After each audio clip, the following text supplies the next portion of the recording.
시청자 여러분 안녕하십니까? 남북의창 시작하겠습니다.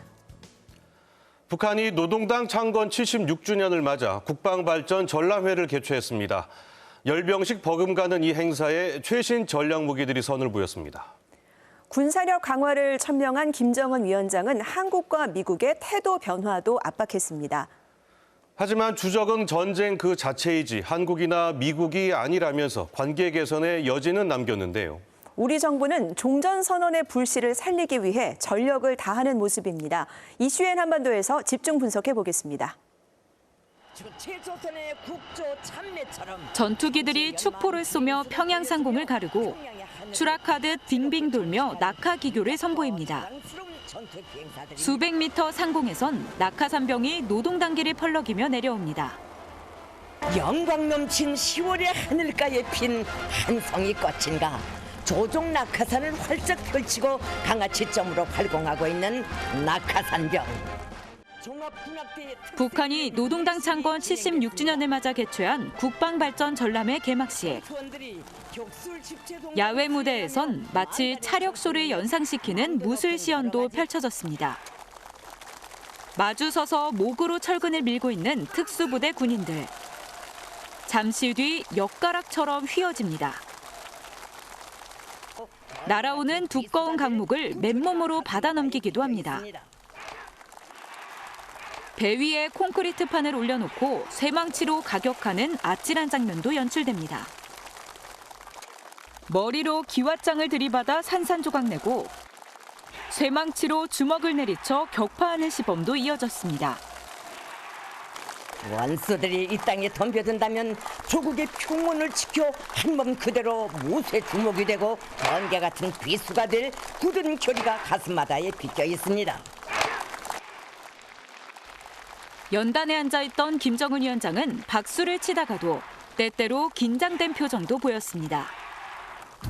주요 외신들은 북한 군인들의 무술 시범에 기괴하다는 반응을 보이면서도 강렬한 볼거리라며 주목했습니다.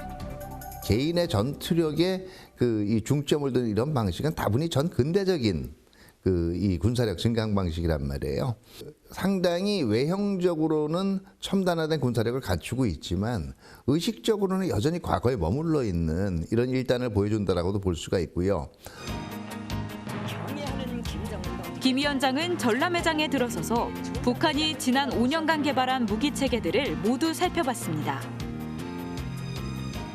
미국 본토까지 타격 가능한 대륙간 탄도미사일 화성 15형 옆에는 북한이 지난해 10월 처음 공개한 신형 ICBM이 전시됐습니다.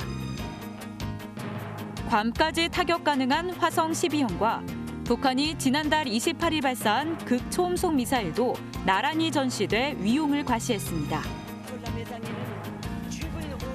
전문가들은 북한이 미완성 단계의 무기들까지 전람회에 동원한 점에 주목해야 한다고 말합니다. 여태까지 북한이요, 나름 그래도 어떤 무기 체계를 보여주고 할 때는 자신들이 실전 배치했다라고 하는 것들을 가지고 나와서 전시를 하지, 이게 아직 개발 중이고 미래가 어떻게 될지 모르는데 이런 것들을 이렇게 진열하거나 하지는 않습니다.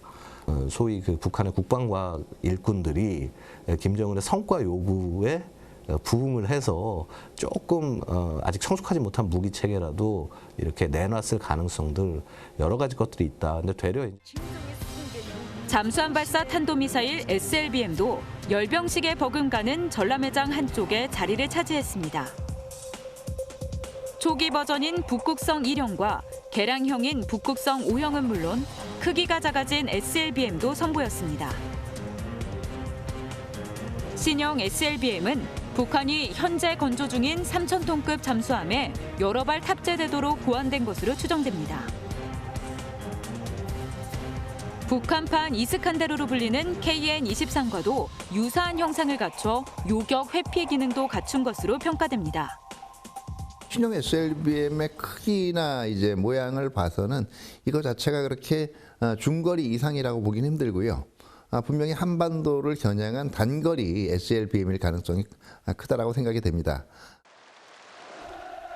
김정은 위원장은 개막식 연설에서 남측을 향해 북한 군사 행동을 도발로 간주하는 이중적인 태도를 버리라고 요구했습니다. 하셨습니다. 미국에는 확실한 태도 변화를 요구했습니다. 미국은 최근 들어 우리 국가에 적대적이지 않다는 신호를 빈번히 발신하고 있지만 적대적이지 않다고 믿을 수 있는 행동적 근거는 하나도 없습니다. 김 위원장은 그러면서도 북한의 주적은 전쟁 그 자체이지 남한이나 미국이 아니라면서 관계 개선의 여지는 남겼습니다. 핵 관련 언급도 없었습니다. 대내외의 무기 개발 능력을 과시하면서 정상적인 국방 활동이란 점을 부각하기 위한 것으로 보입니다. 일각에선 북한이 외화벌이까지 염두에 뒀다는 분석도 나옵니다.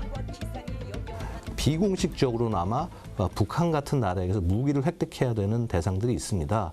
뭐 국제 제재 대상이 되는 시리아라든가 아니면 이란 혹은 그 이외의 주요한 테러 단체들. 그래서 그러한 그 주체들에게 굉장히 매력적인 것이 북한의 무기 체계고요. 이번 전람회에선 생소한 장면들도 포착됐습니다. 김정은 위원장이 오랜만에 주요 간부들과 맞담배를 피는 모습이 북한 매체에 포착됐습니다. 김정은 위원장 얼굴이 그려진 티셔츠도 처음으로 등장해 눈길을 끌었습니다.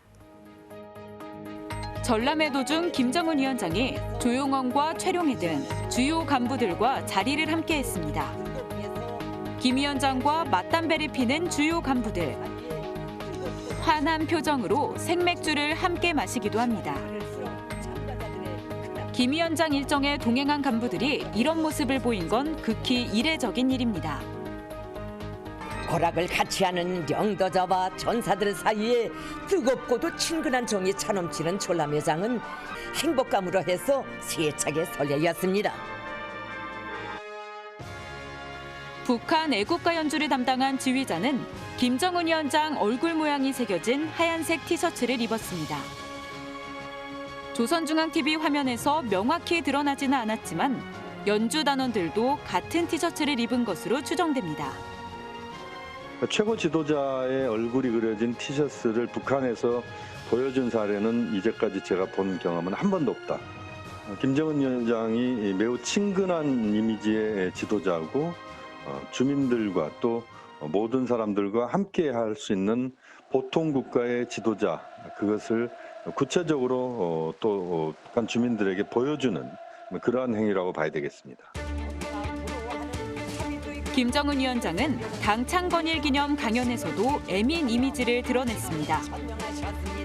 1년 전 열병식 때에 이어 주민들의 의식주 등 민생고 해결을 공개적으로 약속했습니다.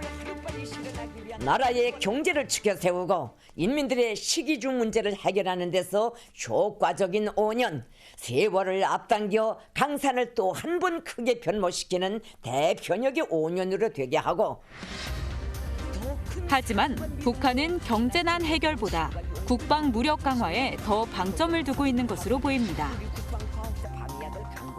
김 위원장은 국방전람회 개막식 연설 말미에 다음과 같은 말을 덧붙였습니다.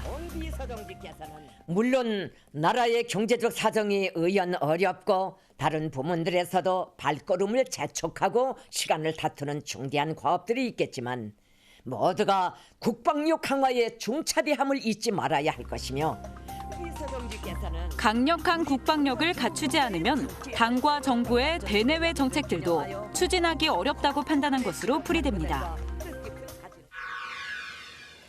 김정은 위원장의 대내외 메시지가 나올 무렵 서훈 청와대 국가안보실장은 미국으로 향했습니다. 서 실장은 백악관 안보보좌관을 만나 종전선언에 대한 우리 측 입장을 설명했는데요. 한미 안보 수장들은 북한을 향해 적극적인 대화 참여를 촉구했습니다. 지난 4월 초 한미일 안보실장 협의 후 6개월 만에 미국을 찾은 서훈 청와대 국가안보실장. 제이크 설리번 백악관 안보보좌관을 만나 종전선언에 대한 의견을 나눴습니다. 종전선언에 대해서는 우리 측 구상을 미치게 설명하였고 양측은 긴밀히 논의해 나가기로 하였습니다. 무엇보다 미국 정부 역시 한반도 평화의 진전을 위해 커다란 관심과 의지를 갖고 있는 것으로 다시 확인하였습니다. 이와 관련해 정부 고위 당국자는 종전선언은 비핵화와 동떨어져 진행될 수 없다며 함께 논의돼야 하는 사안이라고 밝혔습니다. 미국의 참여를 이끌어낼 수 있다는 취지로 해석됩니다. 국회 외교통일위원회의 주미 한국대사관 국정감사에서도 단연 종전선언이 화두였습니다. 아직까지도 미국 정부가 여기에 대해서 공식적으로 문재인 대통령의 종전선언 지지한다 이런 입장 발표가 없다는 건 분명한 시각차가 있다는 걸 증명해 보이지 않습니까? 미국의 입장은 현재까지 확실한 것은 진지하게 검토를 하고 있다.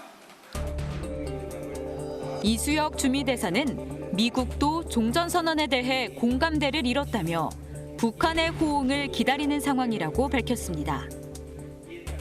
근데 문제는 지금 미국이 생각하는 그리고 우리가 생각하는 종전선언과 그 북한이 이야기하는 종전선언은 완전히 다르다는 거를 이제 그 인식을 좀 해야 돼요.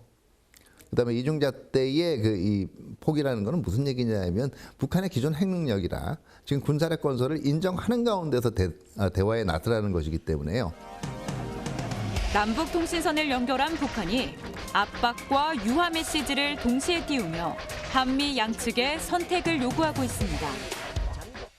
정부가 종전선언 추진을 계기로 북미 대화 재개에 시동을 걸었지만 상황은 여전히 녹록지 않아 보입니다.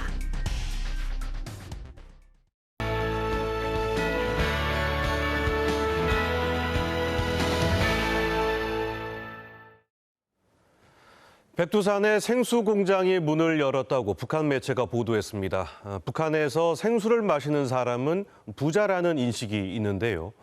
아무래도 생활 수준에 비해 비싼 가격 때문일 겁니다.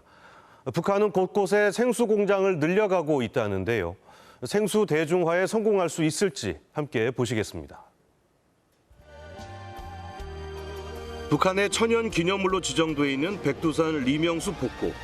천지물이 흘러내려 절경을 뽐내는 폭포 인근에 생수 공장이 준공됐습니다. 공장 안엔 빈 생수통들이 가득 들어차 있는데요. 북한 매체는 백두산 생수 수질이 좋고 물 원천이 풍부하다며 적극 선전하고 있습니다. 백두산 천지를 시원으로 하고 있는 샘물은 여러 가지 광물질이 들어있어 시원하고 상쾌한 감을 주는 천연 샘물입니다. 평양에 있는 룡악산 생수 공장은 2007년 문을 열었습니다. 샘물 소독부터 용기 생산까지 모든 생산 공정이 현대화된 것으로 알려져 있는데요. 2016년 김정은 위원장도 이 공장을 찾았습니다. 우리 룡악산 샘물 공장을 찾아주신 청국서 동지께서는 처음부터 마지막까지 강조하신 문제가 시민들에게 맛 좋고 질 좋은 샘물을 사철 떨구지 말고 공급할 때 대한 문제였습니다. 하나하나 밝혀주셨습니다. 최근 이 공장은 생수 용기 크기를 다양하게 만들었다고 합니다. 이번에 18.9리터와 5리터짜리 샘물통 그리고 샘물병들을 자체 실정에 맞게 생산하였습니다. 이 밖에도 북한 방방곡곡에 수백 개의 샘물 자원이 분포해 있다고 노동신문은 소개합니다. 북한에서 생수병을 들고 다니는 사람은 비싼 가격 때문에 부자로 여겨지기도 했는데요. 최근 북한 당국은 생수를 대중화시키기 위해서 곳곳에 공장을 증설하고 있습니다. 북한의 생수 보급은 상수도관이 오래되면서 수돗물 오염 상태가 심각한 상황도 반영된 것으로 보입니다. 우리나라에서 이번 가을 베이지색과 복고풍 느낌의 옷이 주목받는다고 하는데요. 북한 주민들도 가을맞이 패션에 한껏 신경 쓰는 모습입니다. 최근 조선중앙TV가 북한의 옷가게들을 소개하면서 올가을 유행 경향을 분석했는데요. 과연 북한 주민들은 어떤 스타일의 옷을 즐겨 입을까요? 함께 보시겠습니다. 여성 옷을 전문으로 만드는 평양 문수봉화 피복 공장입니다. 한 손님이 외투를 걸쳐보고 옷 맵시를 살피는데요. 이곳은 올가을 유행 패션으로 색상에 주목했습니다. 첫가을에는 노란색, 회색, 그다음에 두가을에는 외투에서는 노란색, 짜지색, 풀색 이런 색을 선택하셨습니다. 성격상 옷의 디자인보다는 색깔이 체형에 따라 개성을 살려준다고 설명하는데요. 평양의 이 양복점에서도 옷을 보러 온 손님에게 색상을 먼저 안내하고 있습니다. 가을엔 어두운 색보다 밝은 색이 보기 좋다며 추천하는데요. 철쭉색이나 하늘색이나 빨간색이나 그렇단 환한 색을 손님의 기호에 맞게 형태를 잡아서 옷을 해주고 있습니다. 옷 디자인이 시각적 효과를 높여준다는 양복점도 있습니다. 체격이 좋은 사람은 적당한 크기의 깃이, 왜소한 사람은 넓은 깃이 어울린다는데요. 너무 달라붙는 옷은 사람이 가벼워 보이기 때문에 적당한 품에 여유가 있어야 한다고 책임자는 설명합니다. 옷이 어느 한 부위에다가 천 색깔과 어울리는 그런 세련된 술을 자그마하게 놔주면서 장식 효과를 주게끔 이런 형식으로도 우리가 봉사를 하고 있습니다. 최근 북한 노동신문은 기관들이 업무 특성과 계절에 맞게 단체 복장을 새로 맞췄다고 보도했는데요. 옷차림은 사람들의 사상정신 상태를 보여주는 하나의 징표입니다. 그리고 단정한 외모는 인품을 높여주고 또 사회적으로도 문화적인 정서와 풍치를 돋궈줍니다.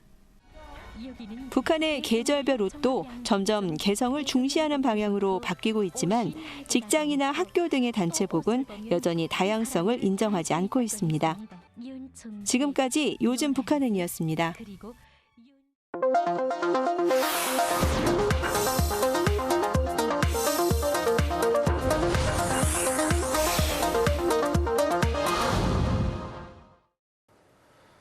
2022년 카타르 월드컵을 앞두고 요즘 대륙별 최종 예선이 한창 진행되고 있습니다. 네, 월드컵은 둥근 축구공 하나를 두고 세계인들을 웃고 울게 하는데요. 이런 스포츠 축제에 불참을 선언한 나라가 있다고요? 네, 그렇습니다. 바로 북한인데요. 도쿄올림픽 불참에 이어 카타르 월드컵 지역 예선 역시 기권했습니다. 23세 이하 아시안컵과 여자 아시안컵까지 모조리 참가하지 않기로 했습니다. 북한에서 축구는 꽤 인기 있는 스포츠 종목인데요. 코로나 상황을 이유로 아예 문을 닫아버린 북한 축구의 현실, 클로즈업 북한에서 들여다보겠습니다. 지난 7일 경기도 안산에서 열린 2022 카타르 월드컵 아시아 지역 최종 예선 시리아전. 후반 시작과 함께 황인범의 첫 골이 터졌고 44분에 주장 손흥민의 골까지 더해지면서 시리아를 상대로 2대1의 승리를 거두었다. 많은 분들이 또 선수들이 고생해준 덕분에 저한테 그런 찬스가 왔다고 생각하고. 테헤란에서 치른 이란전에서는 1대1 무승부를 기록하며 우리 대표팀은 승점 8점으로 조 2위를 기록하고 있다.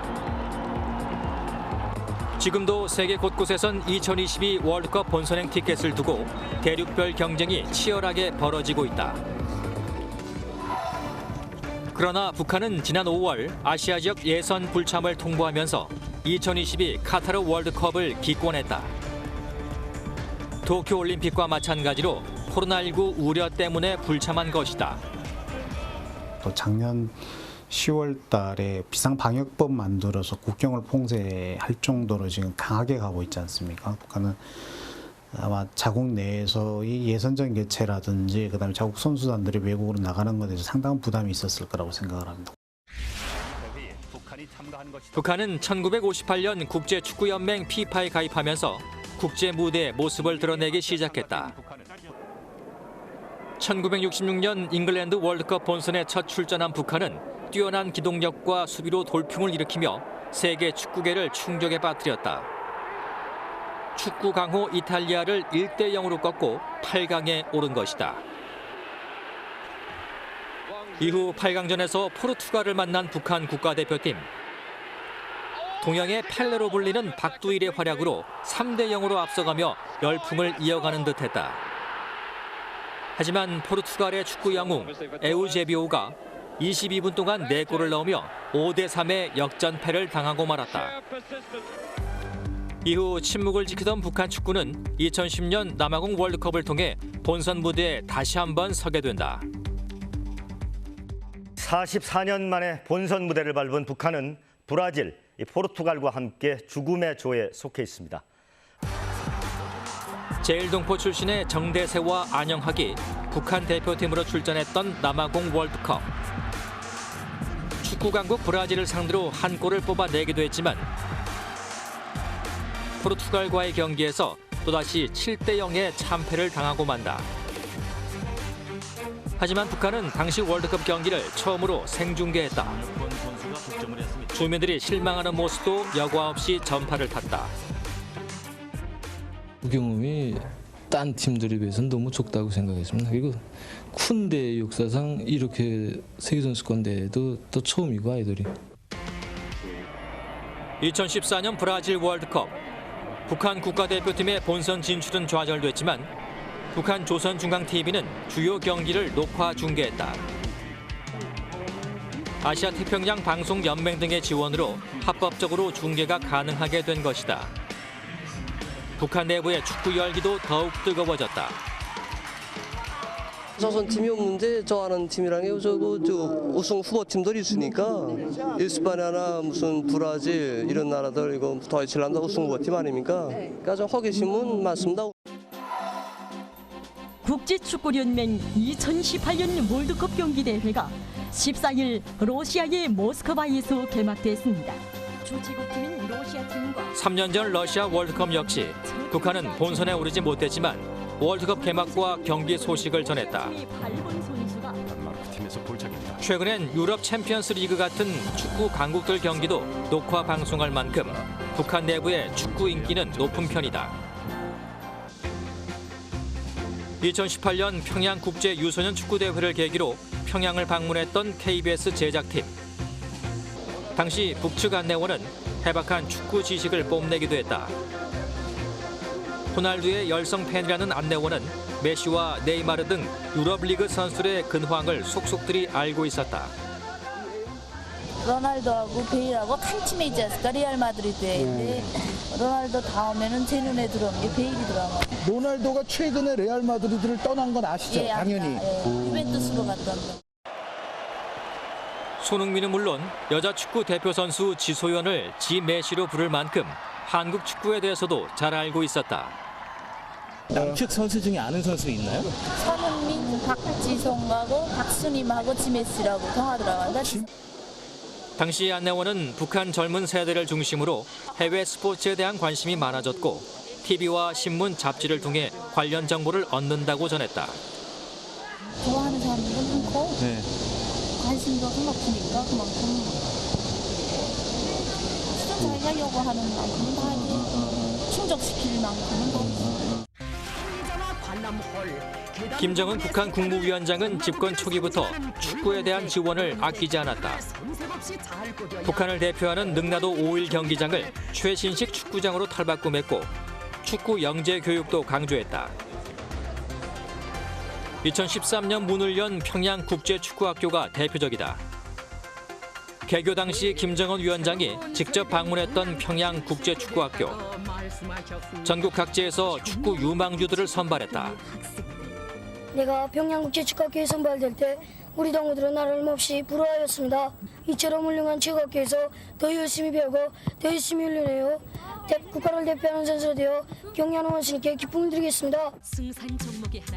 여자 축구 강국답게 여학생들이 다니는 이 학교는 대부분 8살에 입학해 국제대회를 목표로 훈련을 받고 있는 것으로 알려져 있다.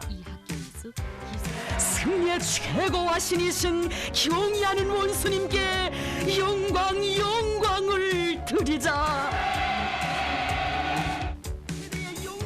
실제 북한 여자 축구 대표팀은 2015년과 2017년 동아시안컵에서 잇따라 우승하며 피파 랭킹 9위의 자리를 지키고 있다.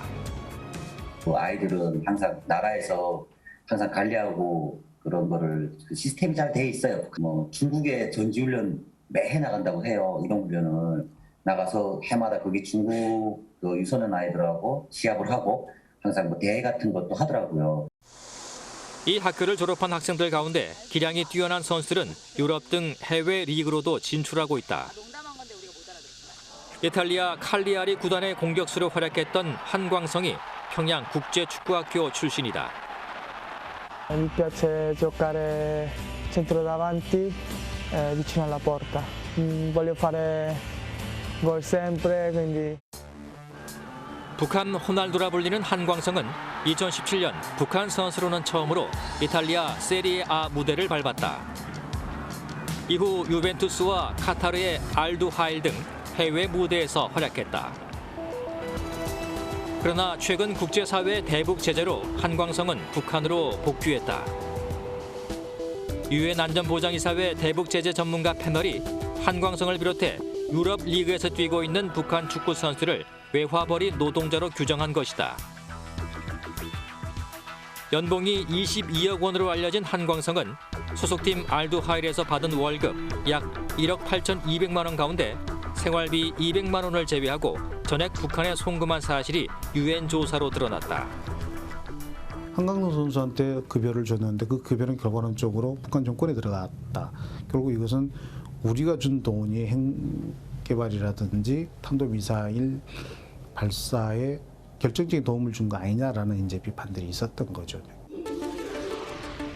2019년 10월 평양에서 열린 2022년 카타르 월드컵 예선 때에는 이런 일도 있었다. 북한은 당초 합의와 달리 일방적으로 실무 연락을 중단하더니 관중과 취재진, 응원단 입장을 막고 중계까지 없는 사상 초유의 경기를 진행했다. 뭐 어디든 원정을 가면 팬들이 한국 팬들이 조금씩은 있지만 뭐 없는 경우는 이번에 처음인 것 같은데 또 감독님 말씀대로 그 동기부여 삼아서 다 극복하고 또 이겨내면 좋은 경기를 할 수 있을 거라고 생각하고 있었어요. 괜찮게 생각하고 있어요. 0대0 무승부로 끝난 깜깜이 월드컵 축구 예선 경기. 북한 선수들의 거친 몸싸움과 욕설도 난무했던 것으로 전해지며 논란이 커졌다. muito elevado de interrupções, de justificações pela questão da interrupção, o que faz 2022년 카타르 월드컵 불참을 선언하며 국제사회와 완전히 빗장을 건 북한 축구.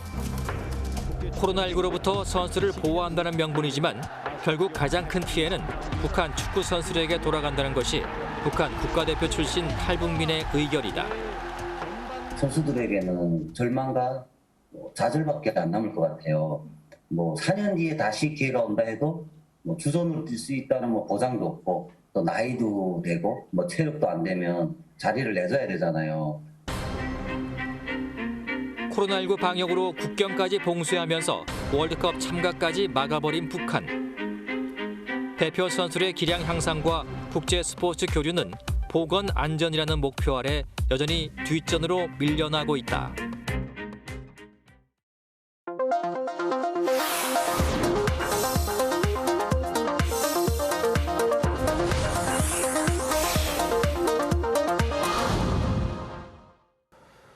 네, 우리나라도 이제 단계적 일상 회복을 뜻하는 위드 코로나를 준비하고 있습니다. 그동안 자영업자분들 고통이 정말 심했을 텐데요. 네, 오늘 통일로 미래로는 이렇게 어려운 시기에 식당을 창업한 탈북 청년을 소개할까 합니다.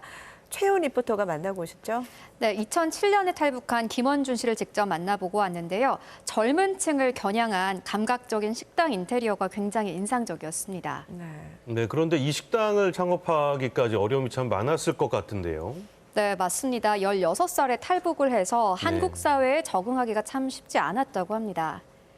학교를 졸업한 이후에는 탈북민에 대한 편견 때문에 꿈을 펼치기가 더욱 어려웠다고 하는데요. 4개월 차 초보 사장의 좌충우돌 창업 도전기, 지금부터 함께 만나보시죠.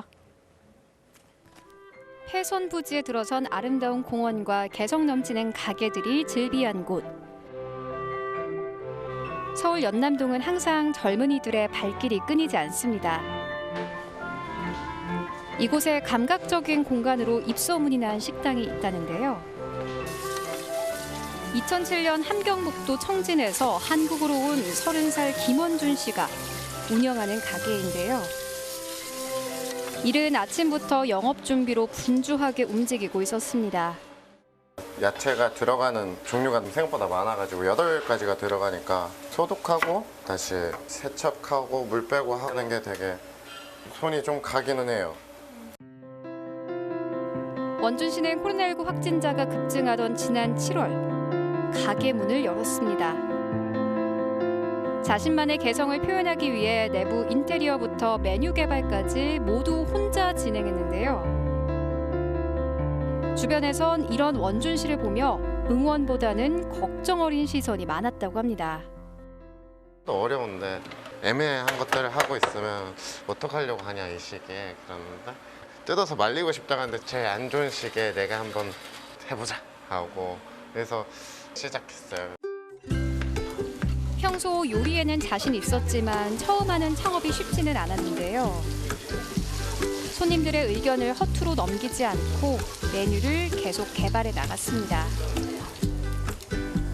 그래서인지 가게를 찾는 사람들이 늘어났고 벌써 단골 손님까지 생겼다고 하는데요. 안녕하세요. 오랜만이야. 처음에 저도 친구 따라가서 왔다가 분위기도 너무 좋고 또 강아지도 있고 이래가지고 사장님도 너무 좋으시고 그래서 자주 옵니다. 청소년 시절 한국 땅을 밟은 원준 씨. 지금은 이곳의 어엿한 사장님이 되었지만 사업을 시작하기까지 수많은 어려움이 있었다고 합니다. 탈북 이후 자유의 몸이 됐지만 원준 씨의 학창 시절은 마냥 즐겁지만은 않았습니다. 정체성의 혼란을 겪으면서 한국 사회에 적응하기까지 고민을 거듭했습니다. 일부러 말한 게 아니고 질문 안 했으니까 말 안 했는데 나쁘게 되게 보시는 분들도 많고 숨기는 게 뭐가 이유 있지 않겠냐 뭐 이런 것도 있고 될수록이면 말을 안 하려고 살고 있는 이유가 있어요. 색안경을 끼고 바라보는 시선과 동정애, 말투도 한국식으로 바꿨다고 하는데요. 탈북민이라는 잣대보다는 사람 김원준으로 바라봐주길 바랬습니다. 결국 다니던 대학교를 관두고 평소 관심사인 커피를 더 깊게 배우기 위해서 호주로 떠납니다. 호주에는 워킹 홀리데이로 갔다가 그리고 회사에서 취업 비자를 줘가지고 더 있다가 오래 일을 했어요. 많이 놀기도 하고 그러니까 경험을 많이 하기도 하고 도움이 되는 것 같아요. 일을 하는 데 있어가지고.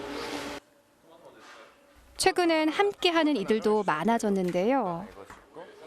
식당 직원들은 원준 씨의 인간적인 매력에 이끌려 함께 일을 하게 됐다고 합니다. 들었을 때도 별 감흥이 없었어요. 다 같은 사람인데 게다가 애초에 사람들에게 다 잘해주시고 재밌게 해주시고 보고 배울 점이 많아서 그냥 일하고 싶었고 부모님처럼 계속 여쭤보죠. 낯설기만 했던 한국 생활에 점차 적응해간 원준 씨. 자신이 좋아하는 것을 찾았고 이제는 또래 청년들과 고민을 나누는 사이가 됐습니다. 아무것도 없는 벌판에서 이제 이걸 지은 거잖아요. 어떻게 보면 자신의 토대를 이렇게 만들어서 성공을 한 게 되게 멋지신 분 같다고 항상 생각하고 있었어요. 색안경을 끼고 바라보는 시선을 견뎌야 했던 원준 씨. 지금 운영하고 있는 사업이 더 안정적으로 자리를 잡게 된다면은 더 많은 사람들과 행복하게 일을 하고 싶다고 하는데요. 원준 씨가 꿈꾸는 일터는 과연 어떤 모습일까요? 손님들이 떠나고 원준 씨는 주방에서 직원들의 끼니를 준비합니다. 메뉴는 바로 국물 닭발인데요. 근데 이거 진짜 주먹밥이랑 같이 팔면은 진짜 맛있고 잘 팔릴 것 같은데 주먹밥 오늘 해주시면 안 돼요? 근데 김이 없어. 제가 사올게요. 오케이. 너가 사오면 내가 맛있게 해줄게. 이 메뉴는 원준 씨가 손님들에게 새롭게 선보일 음식이라고 하는데요. 한국에 와서 맛있게 먹던 닭발을 떠올리며 메뉴를 개발했습니다. 확실히 좀 덜 달아가지고 감칠맛이 있다고 해야 되나? 근데 약간 조금 매운맛이 뒤에서 올라와요 지금.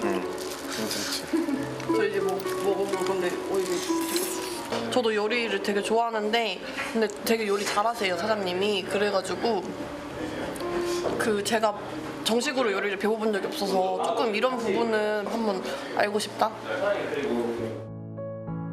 원준 씨는 사람의 가치를 소중히 생각하고 노동의 보람을 느낄 수 있는 일터를 꿈꾸고 있습니다.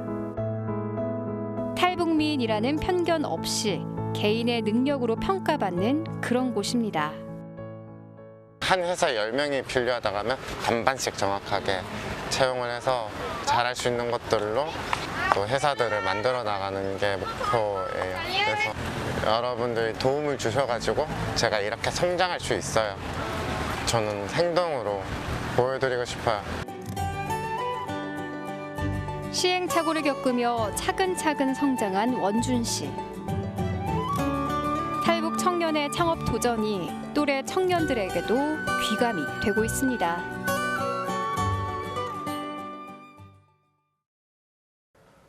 남북의 썰 8회 3대 세습 정권의 핵카드 편 영상이 남북의창 유튜브 채널에 업로드됐습니다.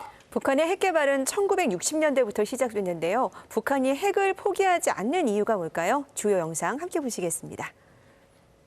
그러면 북한 핵 개발의 좀 역사를 좀 처음부터 좀 짚어볼까요? 63년 정도에 소위 영구형 원자로를 이제 소련 지원하에 건설이 되는 거죠. 핵물질로 쓸 수 있는 그런 폐기물에 대해서 북한이 신고한 내용하고 그다음에 IAEA가 추정한 내용이 다르다. 핵무기 개발을 하겠다라고 이제 공개적으로 나오는 거죠. 네, 그 이후에는 어떻게 또 진행이 됐나요?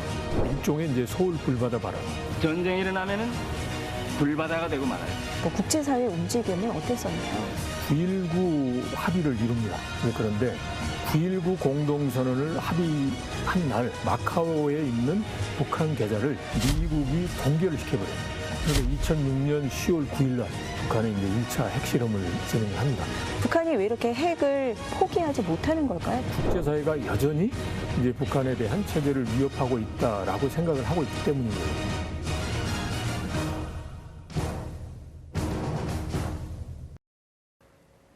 오늘 저희가 준비한 소식은 여기까지입니다. 북한 유치원생들의 가야금 연주 마지막 영상으로 준비했습니다. 함께해 주신 여러분 고맙습니다.